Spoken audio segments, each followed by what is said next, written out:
bueno, mi gente. Let me check I'm just checking to make sure this mic is on and we are locked and loaded. Hopefully everybody can hear me good. Didn't do a mic check before the show, so hopefully everybody hears me good. Beautiful Thursday. We're past hump day. We're almost to the weekend, and what a weekend it will be in boxing, because we'll have a good, pure fight, a good action fight, a meaningful fight in the division. We're going to talk about that. We're going to talk about the inactivity update from the top 10 pound-for-pound fighters in the world, according to Ring Magazine, and how that continues. You know, how it continues to where we have the first 2 months. We've been through the first 2 months of boxing this year. First 2 months, and none of the top 10 pound-for-pound fighters have fought so far this year, and none of them will fight in March, and perhaps, most likely, none of them are going to fight in May. And you start to think to yourself, how can we build a sustainable sport, especially here in America, if none of our top fighters are fighting? How do you do it?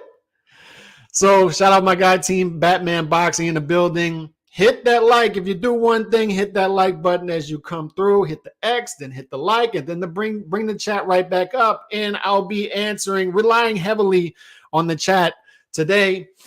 Make sure to be leaving comments, questions. I will be getting to all the questions today. So if you have a question, hit me up with it, and I'll try to answer it the best I could, and we'll bounce off of each other. This is a boxing fan talking to other boxing fans about how we can further our agenda as boxing fans. It's a mission statement here. I'm not talking down to anyone.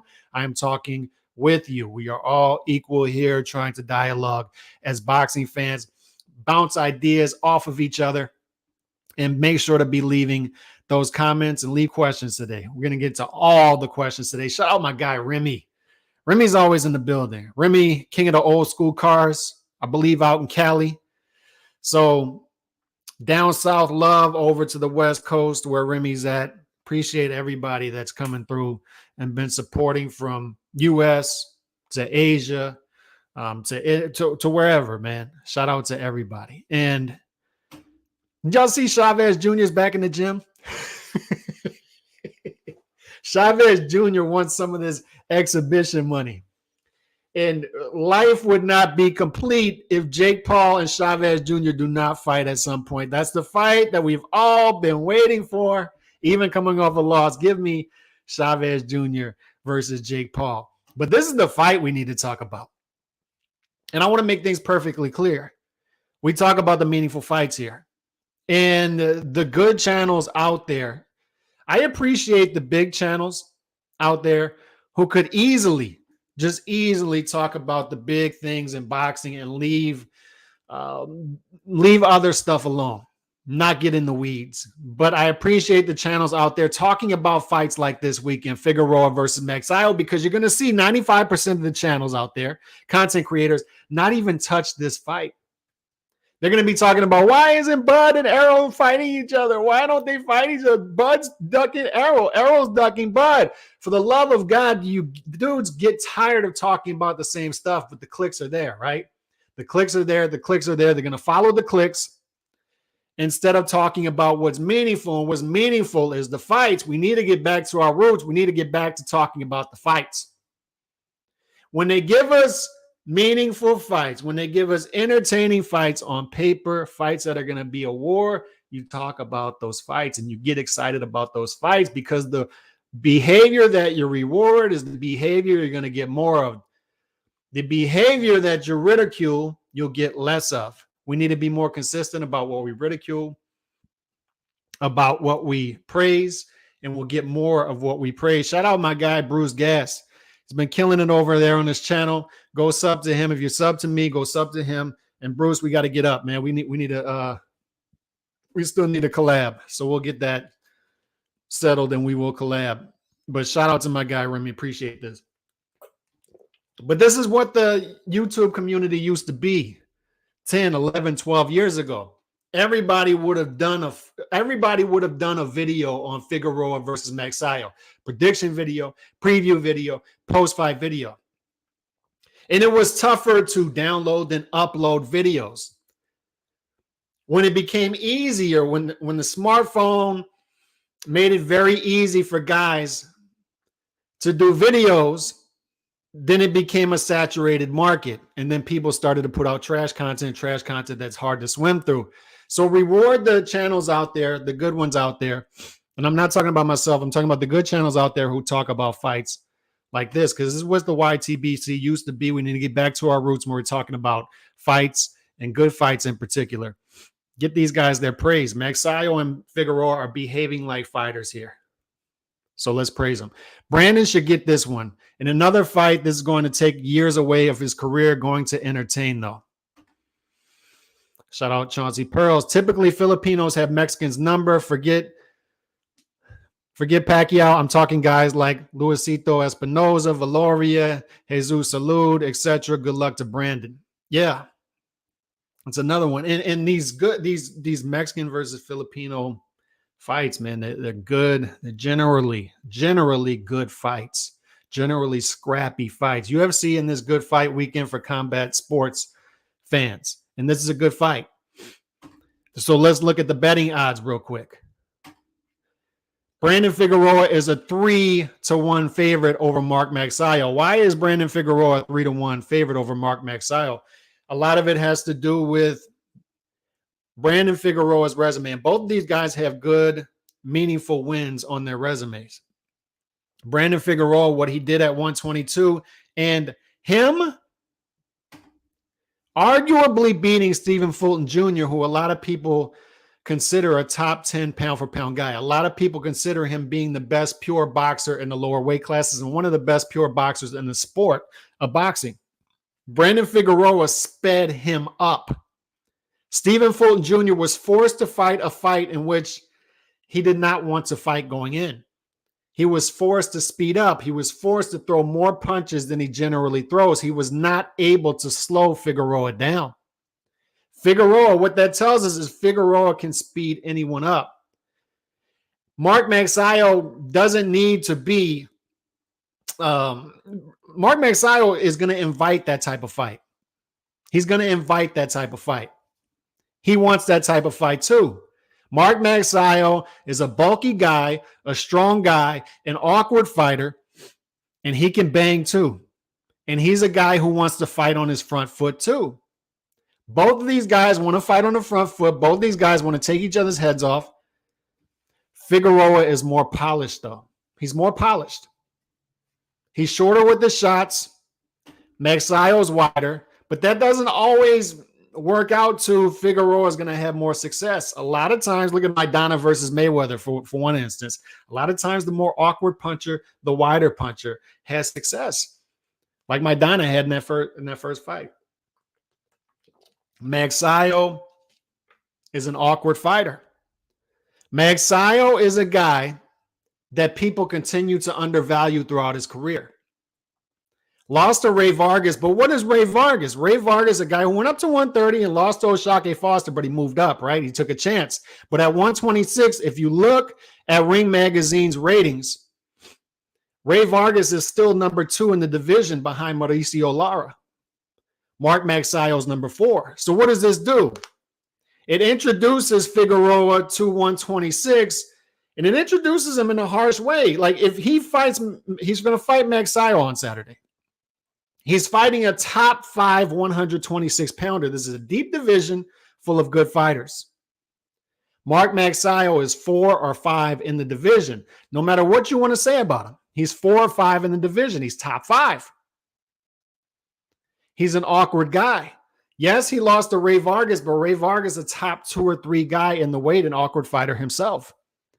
I understand Mark Magsayo beat a one-armed Gary Russell Jr. I get it, but he still won the fight.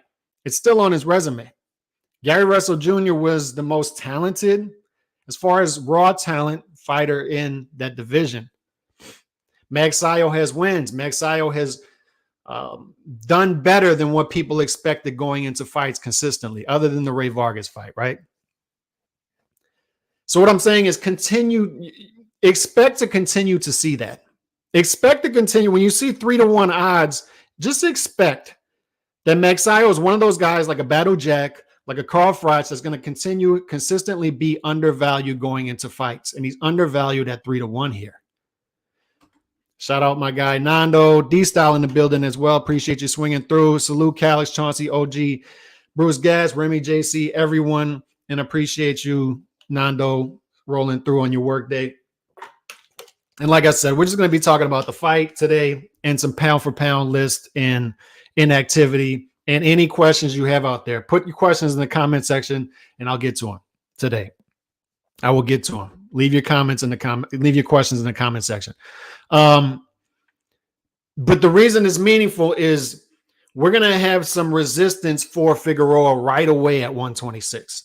Magsayo is a legit top 5 guy in a deep division full of good fighters. I don't know if there's a great fighter at 126, but there are good fighters there. Good fighters. And Magsayo is a legit top 5 guy there. So Figueroa is going to hop right up to 126 and say, look, I'm going to be top 5 here. I'm going to beat you. I'm going to be top 5 here. Magsayo is going to be looking to say, you were that dude at 122, but you're not that dude at 126. It's a different ball game. Bigger guys here. He's going to attempt to do what O'Shake Foster did to Ray Vargas at 130. Say, that stuff works at 126, but it's not going to work at 130. You can pressure guys at 122 into fighting your fight. You're not going to do it here. I'm a big dude. I'm awkward. I'm stocky. I like to come forward too. I like to bang. And that's what's going to happen here. You're not going to come in here and overwhelm me. So that's what that fight gives us as boxing fans. Right away, I like things as a boxing fan. I like getting to the point. Get to the point. Enough with the marination, over marination. This guy's not ready for that. That guy's not ready for this. I hate hearing that language from boxing fans. From power brokers, I hear it all the time. From boxing fans, we shouldn't be parroting that. We shouldn't be repeating that. This is Figueroa stepping up right away. And some people would say he sees something in Magsayo. I get it. But it's still a top 5 guy in the weight class. And he's coming in right away and saying, I want to be a legit dude in this weight class. I want to be the dude in the weight class. And I'm going through Magsayo first. Excuse me. And Magsayo is saying, look, you guys are undervaluing me again. Again, you're undervaluing me. I'm a legit dude here. I shouldn't be 3-1 against a guy coming up in weight. I'm going to win this fight. There are question marks here. You can see it from both angles. I could see Figueroa winning this fight clearly, but I can also see Magsayo coming in and over exceeding expectations. Again, ultimately, if you ask me how I see this fight playing out, it has to play out to where it's going to become a war. I don't see it any other way. I don't see this getting ugly. I don't see it getting ugly. I think both guys are going to be in there looking for a knockout. It's going to heat up, and it's going to turn into that fight of the year type of candidate. But the question is, will it become a performance of the year candidate instead of a fight of the year candidate? Will Figueroa start to run away with it as the fight goes on? If Figueroa is a special dude, if Figueroa is the dude who arguably was the best guy at 122, if he gets that decision victory against Stephen Fulton Jr., and if he gets that decision victory against Stephen Fulton Jr., he's more prone, he's likely more higher percentage of him fighting an MJ Akhmadaliev for undisputed, even though he was already looking to go up in weight. Maybe he sticks around and does that. I don't know. But Figueroa is a guy that was this close away from being in pound for pound type top 20 type of discussions had he gotten that decision in that fight. So if Figueroa is that dude, if he's special, this is a fight he wins. And this is a fight that he looks really good in. But like I said, Magsayo will offer resistance for Figueroa moving up. And I think we get a war, and I think we get more of a fight of the year type candidate than a performance of the year type candidate, because Magsayo is going to offer a lot of resistance to Figueroa. And Figueroa ultimately, I think, wins by 7-5, 8-4-ish type of scorecards, but he's going to have a lot of resistance, and there'll be probably knockdowns in this fight. But Magsayo is tough. He's a tough cookie. I just don't see him going away. I don't see him going away. Let's see. If Inoue beats Fulton, do you think he challenges himself and takes on a 126 fight? Yes. Yes. Inoue is looking to try to copy the Pacquiao blueprint as much as he possibly can, because that'll never be copied. That'll never be duplicated. I said Mayweather is a 1 of 1. Pacquiao is also a 1 of 1. There will never be a Pacquiao. There will never be a dude compete in 11 of boxing 17 weight class. It's just not going to happen. It's just never going to happen again. That was like, I mean, that's a unicorn. You're just not going to see it again. But if Inoue, who started off his career 108, 112, 115, 118, then goes to 122 and beats Fulton Jr. and beats him clearly, then you'll see him move up and try to test 126. Now, he'll probably do it in a more careful manner, right? He'll probably try to pick off a more, like a Roy Jones against the John Ruiz type of thing, right?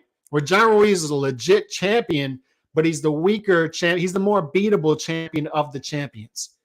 He'll probably do something like that at 126. He'll look at the weaker champ, like a David Diaz at 135 for Pacquiao. He'll look at a guy who has the champion, has a belt, a meaningful belt, a real belt at 126 and say, let me try to pick off that guy and enter in at 126. Inoue is going to be that dude. Appreciate this again, Remy. Mark Magsayo is down to earth. He'll watch this. I hope so. And if he watches it, Mark Magsayo is a real one. These are guys who, like I said, we need to be talking about. We need to be doing videos about. We need to be, if these are the fights we say we want, why not talk about them?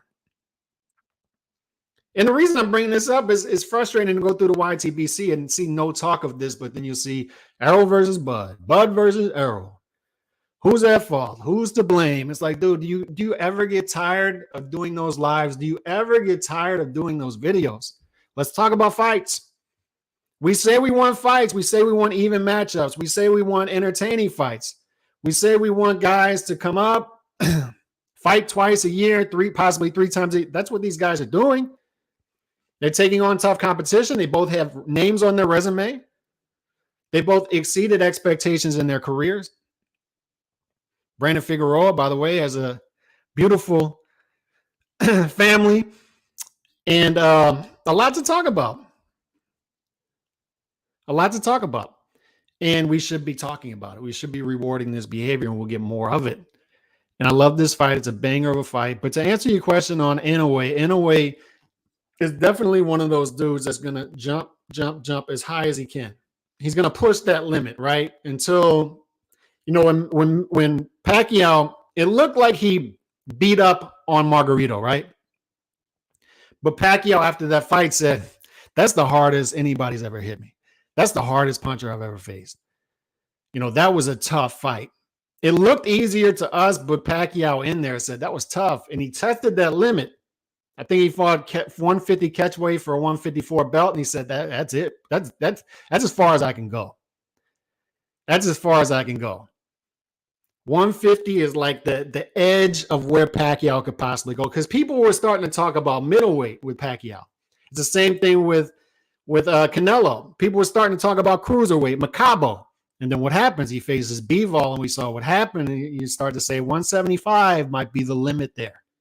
There's a limit. There's weight classes for a reason. You start to see where guys can go. When Chocolatito, there was talks of Chocolatito doing this same thing as Inoue is trying to do. What happened? He ran into Sor Rungvisai. And when he was knocked out by Sor Rungvisai in his second fight, we started to back off of that, right? No. Don't go to 118. Definitely not 122. No, 126. No. So we're going to start to see how special Inoue really is. That's what's important about this Fulton fight for many reasons. Not only is it a meaningful fight at 122, right? It's definitely the top three guys. But I'd put Akhmadeli up number 3 behind Fulton and Inoue stepping into the division right away. But it's the top two guys. It's 122 supremacy right off the bat for Inoue. And this is the behavior we want as fighters. Get to the point. I talked about it earlier. Get to the point quick. Anybody who gets to the point quicker, that's who we value as fight fans. Stop marinating stuff. I like Figueroa stepping up to 126, fighting a top 5 opponent right off the bat. Good for him. Ray Vargas moving up to 130, fighting Oshake Foster right off the bat. Good for him. Inoue stepping up to 122, fighting Fulton right off the bat. Good for him. Behave like fighters, and as fans, you reward that behavior. That's how you behave as fans. But if Inoue beats Fulton Jr. here at 122 and then makes that move to 126, like if he easily beats Fulton Jr., just beats him, period. But if he puts on a great performance against Fulton Jr., fellas, we got ourselves a generational talent at that point. And we start to talk about 126 and him fighting for a title at 126. So suddenly you're starting to talk about a 6 division fighter. And then we can possibly talk about a 7 division fighter. We'll never see another Pacquiao. We'll never see an 11 division fighter. 11 out of the 17 boxing weight class, which to me is still crazy. Like, I still think about that. And I still think about how people like sort of judge. You can tell how great fighters are by how boxing fans at large, their expectations of those fighters. So in the way some people still talk about Pacquiao, like devaluing some of the stuff he did, just shows how great of a run that was to where, dude, 11 weight classes. This dude fought in 11 weight classes. And they wonder, like, why is it that we still, like, a lot of people still value Pacquiao higher than Mayweather, even though Mayweather has a straight up win against him. Mayweather didn't lose. Pacquiao had losses. It's the challenges you take on, to me, as a boxing fan. The more challenges you're willing to take on, and if you succeed in a lot of those challenges percentage-wise, I start to look at you as a fighter and be like, damn, I value that very highly as a boxing fan. It'd be the same way with an Inoue here. Like if Inoue keeps going on, like a Bernard Hopkins fighting well into his 40s, when you take on those type of challenges and you succeed at a high percentage in those challenges, I value that highly as a boxing fan. So people ask me that all the time. Why do you have Pacquiao all time greater than Mayweather when Mayweather beat Pacquiao? It looks like Mayweather may have been a better pure talent, et cetera, et cetera. It's because of the challenges that Pacquiao took on throughout his career. That's why. 11 weight classes, fellas. 11. And look at the welterweight run. Like, this dude almost fought, 20 fights at welterweight, and he only had 3 knockouts at welterweight. This is the thing that people, and I know I'm getting off topic here, but this is the thing that people forget about Pacquiao, is he only had 3 knockouts at welterweight. So he proved that that was another part of his greatness to me, is he showed versatility. He's knocking guys out in the lower weight classes at a high percentage. He looks overwhelming, knocks out Hatton, but after Hatton, he had 3 knockouts. 3 knockouts at welterweight. 3. He's beating guys in other ways other than just overwhelming them and knocking them out. He's showing versatility. He only had 3 knockouts at welterweight. 3. And he's still having success. Magsayo needs to slip and move, also come forward. I'm predicting fight will not go the distance. And I haven't seen any prop bets on the over-under for Figueroa versus Magsayo. I'm willing. The prop bets haven't come out at Caesars yet. So if somebody has prop bets yet on the over/under, put them in the comment section, because I just haven't seen any yet. I'm interested in seeing where they priced that, where they have it at, how they priced it, because I'm sort of on the fence on that because I can see a stoppage late. I can see Figueroa possibly stopping Magsayo late. It's hard for me to see Magsayo stopping Figueroa, but I can see Figueroa overwhelming and stopping Magsayo late. But I tend to lean towards decision. And I'll be looking at that more than the 3-1, more than the plus 240. I'm looking to see, will fight go the distance prop bet over under, because I think they could be value in there depending on how they price that. Pac-Man was a modern day Henry Armstrong. Are you doing live stream on Saturday night? I'm starting to, and me and D-Star have talked about this in the past. I'm starting to want to do more stuff on the weekend. It's tough because life gets in the way, and then kids and all this stuff, and then social life on the weekends. But I just noticed there's a lot more hits out there on YouTube on the weekend. So I might experiment with that this weekend. I may do a live during this fight. So we'll see. We'll see how the weekend plays out. I can't guarantee that, but I do want to do more of that. I do want to do more post-fight shows right after the fight happens. So that is possible. Should fight Casemiro, and there's going to be a lot of that. There's going to be a lot of Inoue should fight this guy, that guy. He's going to start to get on everybody's radar, even the casuals, and then people are going to be demanding you fight this guy, this guy, this. That's when you know you made it. When if you go over here, then you're ducking B, C, D, E, F.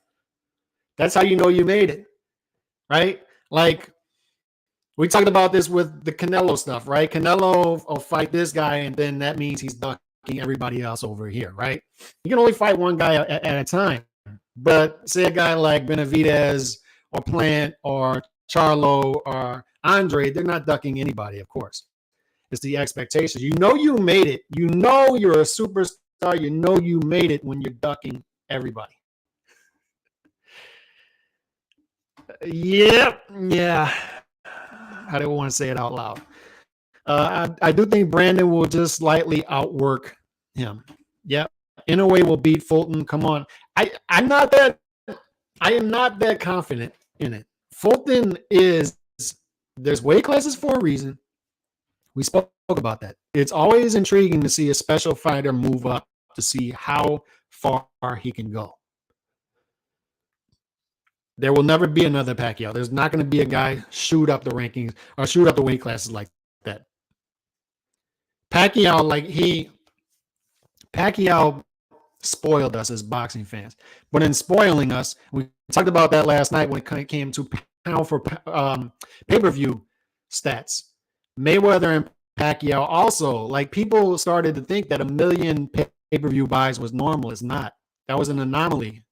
With Mayweather in particular, that's a one-off. He's one of one. There will never be a guy putting up that type of numbers again. It's not going to happen. But with Pacquiao, we'll never see a guy do that again. But in seeing that with Pacquiao, we took it for granted at the time. We took that run for granted at the time. Because you start to see guys attempt to do stuff like that, get the early stages of trying to do something like that, and then fail early on. And you start to see, all right, the level of difficulty there is extremely, extremely high. And when you start to see guys fail early on, it really adds to Pacquiao's legacy to me that he was able to be as successful as he was, as high in weight as he was, fighting top competition. It's just tough. It's just really tough. And so when you say Inoue will beat Fulton like it's a done deal, I'm just telling you. And I was surprised to see, I think Inoue is like a 3-1 favorite against Fulton. So, maybe you're right. Maybe you're right. And I'm not giving Inoue the proper credit, even though I'm still high on Inoue. I just think that's a special feat. If he goes up to 122 and beats Fulton, that's a special feat. Fulton's a hell of a fighter. Fulton's like a legit bottom part of top 10 or right on the outside of top 10 pound for pound. It's what makes that fight. Another thing that makes that fight special is pound for pound implications. It's you have the guy who is number one on my pound for pound rankings, Naoya Inoue. He's number one, number two, or number three in everybody's rankings, pound for pound. Anybody with reputable rankings that you look at, he's 1, 2, or 3. And then you have a guy like Fulton. He's either right there at 9, 10, or he's right on the outside. It's pound for pound implications. Fulton beats Inoue. You're talking about a top 5, 6 guy pound for pound. Inoue loses. He starts to lose that pound for pound supremacy, loses sort of some of his allure, right? Even though he shouldn't lose much because it's a challenge we want him to take, and it is a challenge that other fighters are not taking. But if he loses that fight, then you drop him to maybe 4, 5, 6, and maybe you put Fulton ahead of him, pound for pound implications. This is a legacy fight. Inoue versus Fulton is a legacy fight. Inoue KOs anything that breathes around those weights. We'll see. If he KOs Stephen Fulton Jr., we got ourselves a legit monster and a legit special generation fighter. I'm just telling you right now. What Manny did will never be done again. Imagine Sonny Edwards fighting Jamal Charlo. Jermell Charlo. That's what I'm saying. Crazy Manny Pacquiao, top 10 all time, without a doubt. Top 5 really that combine with. And when we start to talk about all time rankings, it's tough. It gets tough because you're comparing and contrasting fighters from different generations. That's just impossible to do. But the reason Pacquiao is in that discussion is, in a guy like Chocolatito, is they have throwback resumes, right? They have throwback resumes. So you can compare and contrast them a little easier to fighters who fought 50, 60, 70, 80 years ago than other fighters who are fighting once a year against not so great competition. You got Figueroa beating Magsayo by decision, 10.5 rounds, one and a half odds. Okay. 10.5 rounds, one knockdowns. De La Hoya. The 3 knockouts at 147 were De La Hoya, Cotto, and Matisse. And that just shows his versatility right there. The over is 10.5 is minus 180 on my site, under plus 150. So what I would tell you to do here, if this is correct, is go over. I like the minus 180 at 10.5. Or you could look at will the fight go the distance, because a lot of times you get better odds. Not all, I think almost all the time you get better odds at that, right? Will the fight go the distance? They usually have that prop bet, and you put yes, and you'll probably get that at like minus 150. That's what I'm doing here. That's what I'm going to do. I'm going to bet the over 10.5, or I'm going to bet the fight to go the distance, because I think Magsayo is going to survive in this. But there is, I'm just warning people, I'm going to do the Dwyer, right? It's just a stranger giving you advice online.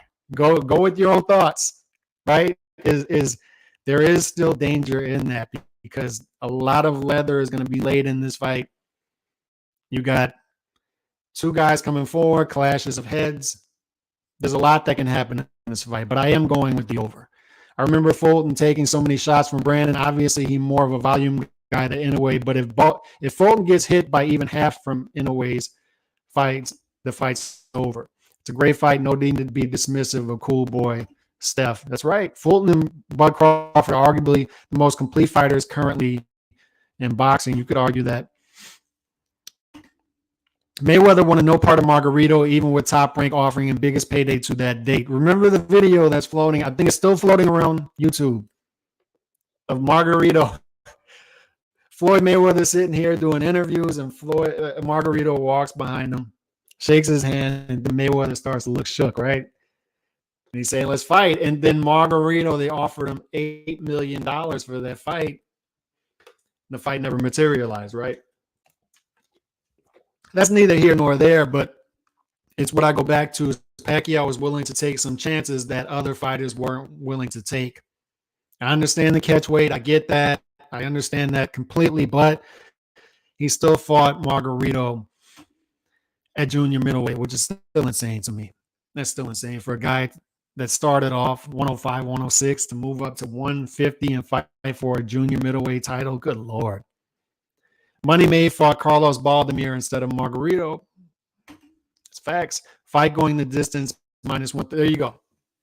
So it's minus 130. So you get better odds because fight going the distance, obviously 12 rounds, 10.5. You're halfway through the 11th round.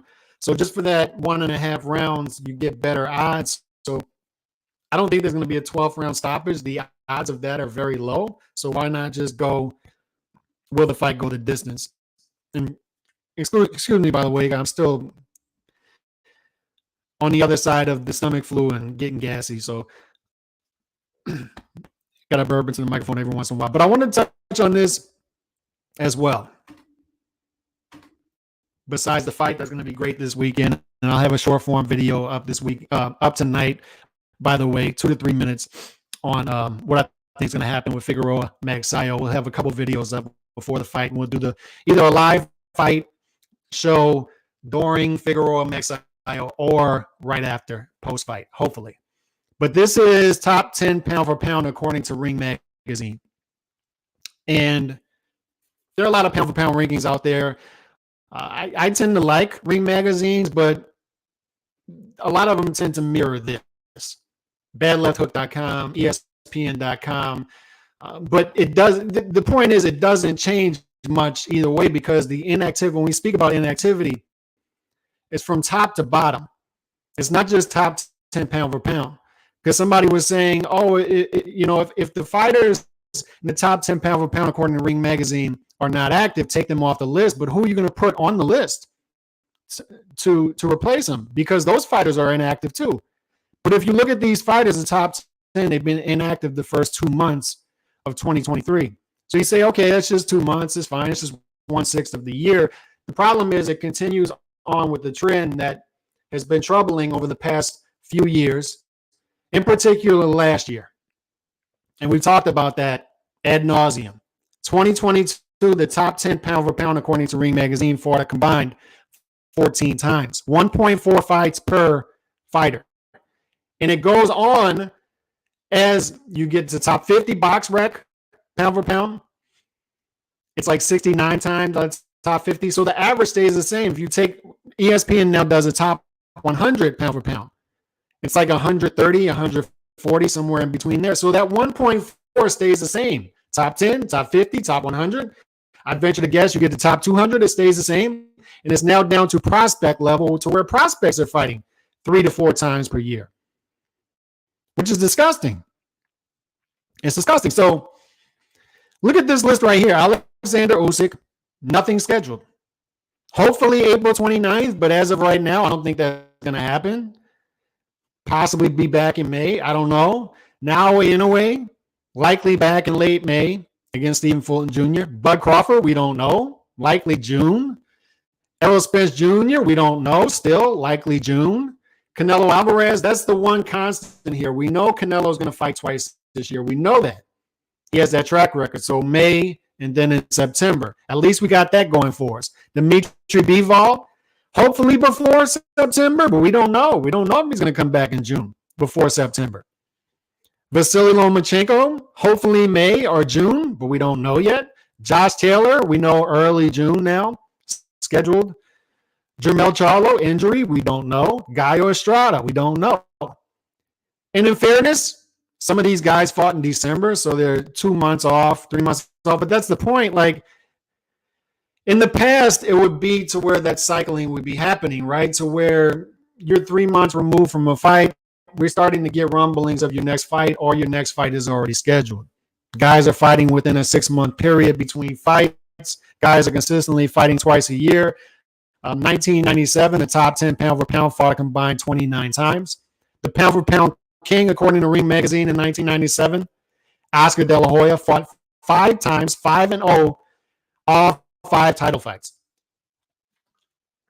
That was the pound for pound king in 1997, but all guys were consistently fighting at least twice per year. In a lot of cases, 3 times per year, sometimes up to 4 to 5 times per year, 25 years ago. These guys we're going to be through 3 months, possibly and likely 4 months, and not see any of the top 10 pound for pound fighters compete.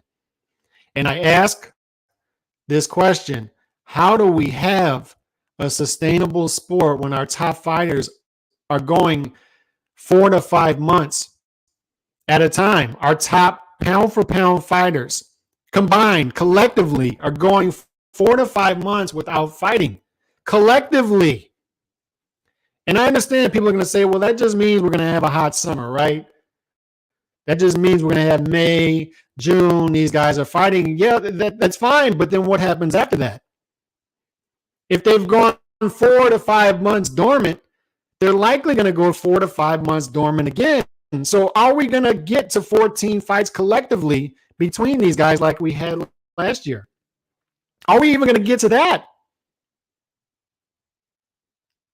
I mean, damn, like 20 should be the bare minimum. We should at least get to 20 collectively from the top 10 pound for pound. We should at least get to 20. That should be the bare minimum. We can't even get these guys to 15. We can't even get the top 50. Like, if you're top 50, like if you're the 45th guy or the 95th guy, top 100, you should be hungry. You should be hungry. You should be fighting. You should want those dates. Give me my dates. No matter who I fight, at least give me my date. Get my date locked in. You should be hungry. If you're a prospect, A dude just coming up, you should be fighting every other month. You're taking more punishment in camp, training for the fight.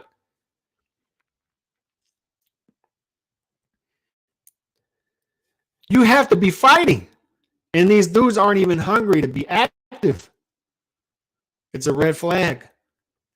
But it's also troubling for the top 10 pound for pound fighters in the sport to be dormant collectively for this long. Collectively, these dudes are dormant, not fighting collectively. It's going to be over 4 months, 5 months. These dudes are not going to be fighting. 10 of them. 10 of them.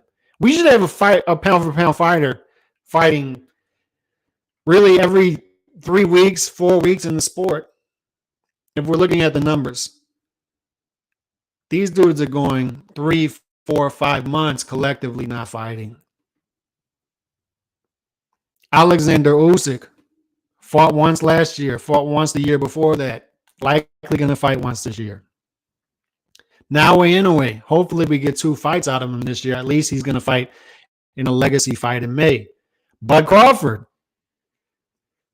going to fight Roca, but are we going to get a Virgil Ortiz fight before the end of the year? If Stanionis upsets him, are we going to get a Stanionis fight by the end of the year? Are we going to get 2 fights out of Bud Crawford, who fought once last year and fought once the year before that? Errol Spence Jr., same thing. Been largely inactive as a fighter. We're going on 11 months since his last fight. Not on the schedule. Not on the schedule.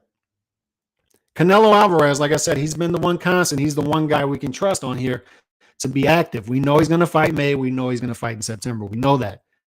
But Dimitri Bivol fought twice last year, was fighter of the year. But is he going to follow that up? Is he going to fight twice this year? Because fighting once, to me, it just doesn't do it. Like, you can't win fighter of the year fighting once per year because you're not an active fighter at that point. It's a fighter of the year is a full-time award. A fighter fighting once per year, he's a part-time fighter. And we're in a part-time era. That's the troubling part about this. We can't build stars in a part-time era. We can't. We can't build stars, superstars, like legit superstars, especially in America, in a part-time boxer era. We can't. Vasily Lomachenko fought once last year. Is he going to fight once this year? Are we going to get him in 2 fights? When I start to see May, then May pushes back to June. Are we going to get a second fight out of these guys? Are they going to be able to fit in a second fight? Are we going to have another year like last year where the budgets start to dry up in the 4th quarter and then fights get pushed back to the following year? And the troubling part about that, too, is the first 2 months of this year haven't been that hot. You would think a last quarter, as slow as it was for 2022, the beginning of 2023 would be hot. And it hasn't been hot to start off. I had people tell, in boxing, they're slow times, right? The beginning of the year is slow, and then August is slow. Why? Why is it slow? Why is it slow? People repeat these things, but they can't give me reasoning as to why they're repeating it. Why is it slow? Jermell Charlo becomes undisputed, but he's largely been, a 1 fight per year fighter as well. Undisputed. I like Jermell. I like what's going on with him. Y'all know that. But once per year as well. You can't be fighter of the year fighting once per year and then the hand injury, right? So he can't capitalize on being undisputed. And that's another thing. Like, they talk about these fighters, like, the fighters are a lot more inactive, but that's due to, the science, and we need the fighter safety, but they can't point towards studies or even like any kind of, not even evidence, like just anything arbitrary to say that these fighters are more healthy than they were 25 years ago.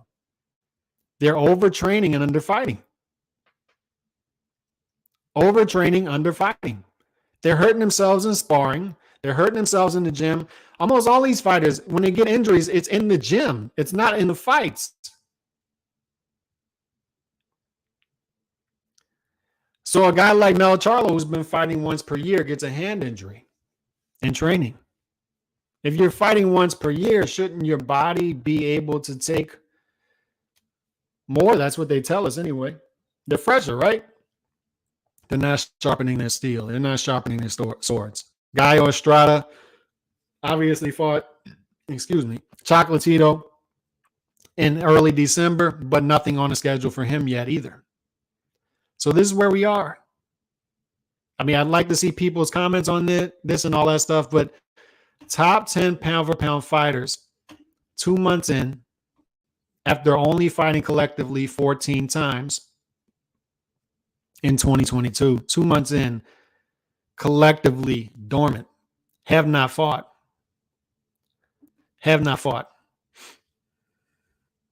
So let me get to some comments, questions. Pac-Man, man, and steroids, Cali. And I just don't like getting into those discussions. Why do I not like getting into those discussions? It's impossible to say who was using, what they were using, who else was using. They talk about the prevalence of steroids, PEDs in baseball, right? Barry Bonds just hit 73 home runs because he was on, but the pitchers that he was up against were also using. The hitters that he was competing against were also using. And I don't care what you're on, dude. You're hitting 73 home runs. Good Lord. So I know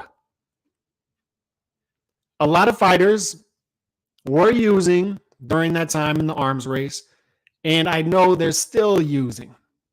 Common sense tells me that on top of stuff that I hear. So where are the other fighters that have been using who have fought in 11 weight classes? Where are they? In other words, if PEDs was responsible for Pacquiao, solely responsible for Pacquiao going through 11 weight classes and doing what he did, then why are the same PEDs that other guys are using not responsible for other fighters going through 11 weight classes, or at least 6, 7? Why? Lance Armstrong was using, but Lance Armstrong was using against everybody else who was using. If you took everybody out of the rankings in the Tour de France back then who was using, you'd have to take the top 500 guys out and give it to 501. So Lance Armstrong is going through 6, 7 straight Tour de France wins, but he's competing against other guys who are doing the same exact thing that he's doing. So I get it. I understand. He got caught. He got popped. They took it away from him. I get that. But at the same time, he did what he did. So if Pacquiao did use, he still did what he did. Barry Bonds used, he still did what he did. Sammy Sosa still did what he did. LeBron James, I'm just saying, you're that size. You play 20 straight years. There's no real testing in the NBA. The testing in the NBA is laughable. He's still doing what he's doing. Just throwing that out there. It's not natural to be that size, 6'8", 6'9", 260 pounds. I'm not alleging anything. I'm just telling people you got to use your common sense and see that this stuff is out there everywhere. And the testing will never catch up with the mad scientists. Never, ever, ever, ever. It's an arms race. They'll always beat the testing. The testing will never catch up. The testing is always responding to what the mad scientists are doing. They'll always be ahead. And good luck trying to keep up with that. Good luck. Spence above Canelo should be a conviction. Yeah, let's see. Like what on earth has Spencer Crawford done to be above Canelo? It's hilarious. Brooke and Porter aren't the guy. And look, you're right. When I see people take Canelo out of the pound for pound rankings when he was number one and completely take him out of the rankings or drop him below some people that he's been outpacing with activity 2-1, in most cases even 3-1. Fought 6 times since December 2020. His peers fought 2 or 3. It's what I talk about. You reward the behavior you want to see, right? And if you want to see more guys active, then you keep that guy on the list. You don't drop him that low. In Ring Magazine, people were even saying, why is Canelo still top 10 pound for pound? There's no, Lomachenko, the same thing. There is no precedent in Ring Magazine top 10 pound for a pound for pound king to lose and drop all the way out the rankings. That's why Lomachenko's still there.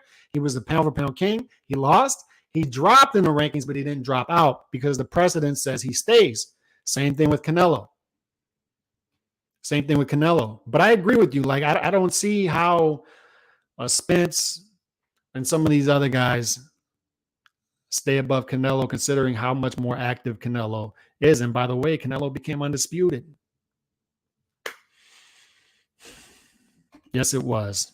Yes, it was. Calix, you mentioned David Morrell Jr., and we talked about that in the DM, Remy, me and you on Twitter. It's funny, Morrell Jr. keeps getting backed up, right? He was supposed to fight in June, I believe, in Minnesota, and now he's taken off the schedule. And when he is fighting, PBC doesn't even put him on their own schedule. It took them till 4 days before his fight, his last fight, before they even put him on the schedule, on their own schedule, on their own website. They're not properly promoting this guy. And I keep hearing Morrell Jr. is another one of those guys you're going to see get traction with the Canelo detractors, right? Because they temporarily adopt anybody who's going to be a threat to Canelo. They adopt them. And now I'm starting to hear that Morrell Jr. is the new Arislani Lara, the new Cuban sensation that's going to take everybody out, the new boogeyman. And he's not even that active. They're going to continue to back him up in the schedule. They took him off the schedule for June. He was supposed to have something going on in June. It looks not likely. And I don't know. These boogeymen don't seem to be active in boogeymanning out there.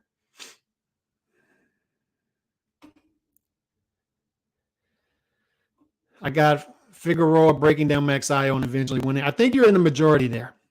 I think most people are going to have Figueroa winning late decision. I think that anytime you see over under with close to even odds, the odds makers seem to be thinking that there's going to be it's going to start to get sketchy for Magsayo late in the fight. I just tend to think that Magsayo is going to survive and end up losing the fight on the cards. But it's going to be a great fight.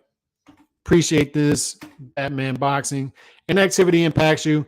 Even in labor jobs, when I took 2 years off my roofing job, when I went back, I almost couldn't do it anymore. Yep, that's right. Even with something like as small as podcasting, when I took a week off from Disney World and then almost a week off from a stomach flu, I got back behind the microphone, like, forgot the hell what I was doing. And it's like that with the job. It's like that with everything. You need practice. You need repetition. You need to be in a rhythm. And these fighters just never get in the rhythm. They don't get in the rhythm. This isn't a natural state of boxing we're in. I call it an artificial market. It's an artificial market in a lot of ways. But when you're this inactive, it's not normal for athletes to be this inactive. Charles Barkley talked about this, and I'll bring up the clip in my next podcast. I heard Charles Barkley because I'm an NBA fan too. College basketball fan, heavy in the basketball. And Charles Barkley is talking about the new age of load management.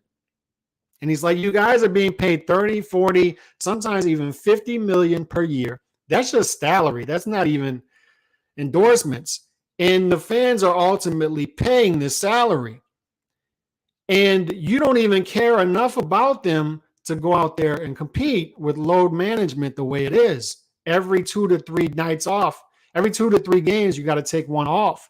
It's the new era of the NBA. It's impossible to bet NBA because you don't know who is going to be active, who's going to be in starting lineup, who's going to be limited with minutes. And what Charles Barkley is telling these guys is, we built this league. We weren't getting paid nearly as much as you were, but we were competing every night. Maybe that was not smart. Maybe the science is different, as Steph Curry says.